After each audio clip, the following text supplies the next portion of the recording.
These are exciting times for corporate India as companies grow global. But it is also challenging as they have to deal with laws, regulations, and ethical issues. Ethics is an important part of any corporate governance program. If you look at the newspapers today in India, they're full of frauds on a daily basis. They can be from small frauds like cheating, theft, or large frauds around bribery and corruption, US FCPA or UK Bribery Act issues. It can also deal with sector-related frauds like the financial services sector, which is dealing with non-performing assets or NPAs as they are called.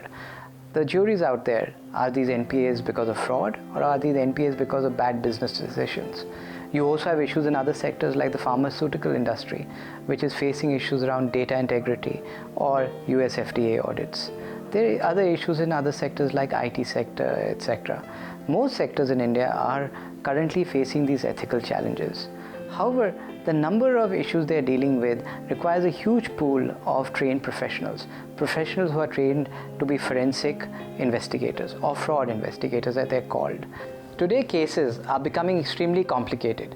They require people from the HR field, they require people from risk, compliance, legal, and finance. Everyone seems to get involved in large, complex investigations. Everyone has a role to play. HR has a role to play as they bring the employee in. They have a role to play to understand if there's actually been a violation of the code of conduct. Every issue requires a legal aspect to be looked in, so the lawyer has a significant part to play in. Finance, who can forget them? I mean, the numbers have to be crunched. You have to get to a final conclusion. How much has the company lost? Everyone has a role today to play in a large investigation. They all work together. And I feel it is working quite seamlessly as each person plays a simple part in a particularly large investigation. A good investigator requires a number of skill sets. He needs to have attention of detail. He needs to find a needle in a haystack, or he needs to find that smoking gun. He also needs to not be afraid of technology, and he also needs to understand financial statements as he has to quantify the loss at the end of the day. A good investigator should not be afraid to go in front of a board, an audit committee, or a CEO and CFO and present his case. He needs to be able to articulate it. He needs to summarize all the evidence in a concise manner. ACFE and EY Forensic have come together to create a unique platform to create forensic professionals for the future. This unique platform is called the Forensic Trailblazer Award.